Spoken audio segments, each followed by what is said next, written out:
ঠাকুমা, একটা কুরকুরে দাও তো। ভিতরের দিকে আয়, এসে নিয়ে যা। ধুস, আর ভালো লাগছে না রে। প্রতিদিন কাজ আর কাজ, ক্লান্ত হয়ে পড়েছিলাম। এই 4-5 দিন একটু কাজে ছুটি পেয়েছি, মনে হয় কোথাও একটু ঘুরে আসি। ঠিক বলেছিস মিলন, আমারও মনে হচ্ছে যেন কোথাও একটু ঘুরে আসি। আমিও এখন একটু ফাঁকা আছি, চল তাহলে কোথাও ঘুরে আসি। কোথায় যাবি বল? অনেক দিন হলো কর্ণগড় মন্দিরে যাওয়া হয়নি। হ্যাঁ গৌরাঙ্গ, ঠিক বলেছিস। চল তাহলে কর্ণগড় মন্দিরে মহামায়া মায়ের দর্শন করে আসি। তাহলে কবে যাবে ঠিক কর। কালকে সকালে বেরিয়ে পড়ি, দুপুরের আগে বাড়ি ফিরে আসব। ঠিক আছে, তাহলে সকাল 10টার মধ্যে চলে আসবি। আমি নাড়ু দাদার পান দোকানের সামনে গাড়ি নিয়ে দাঁড়িয়ে থাকব, দেরি করবি না কিন্তু। আচ্ছা, ঠিক আছে।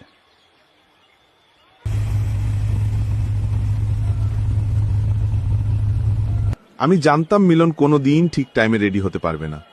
ওকে একটু কলটা করে নি। হ্যালো। হ্যাঁ বল। চলে আয়, আমি নাড়ু দাদার পান দোকানের সামনে দাঁড়িয়ে আছি। হ্যাঁ, আর 5 মিনিট। 5 মিনিট বলে আবার আধা ঘন্টা করিস না যেন। এই তো হয়ে গেছে, আর একটু। ঠিক আছে, তাড়াতাড়ি আয়।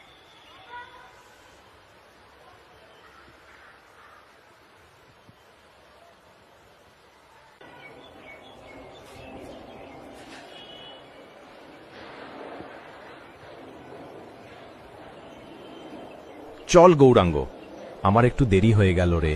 বাড়িতে একটু কাজ ছিল, তাই দেরি হয়ে গেল। না না, ঠিক আছে, চল, খুব বেশি দেরি হয়নি। চল গাড়িতে উঠে পড়। হ্যাঁ চল।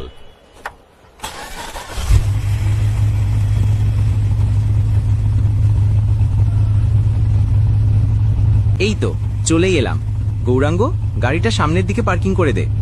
হ্যাঁ রে।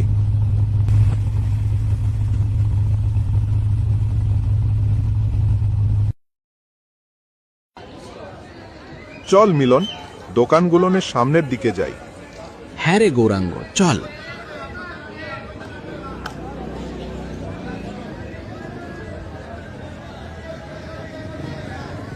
দেখ গৌরাঙ্গ, এই দোকানগুলোতে পুজো দেওয়ার জন্য সবকিছু সামগ্রী আছে, যেমন ধূপ, সিঁদুর, আলতা, ফুলের মালা, ফল, মিষ্টান্ন, আরও অনেক কিছু।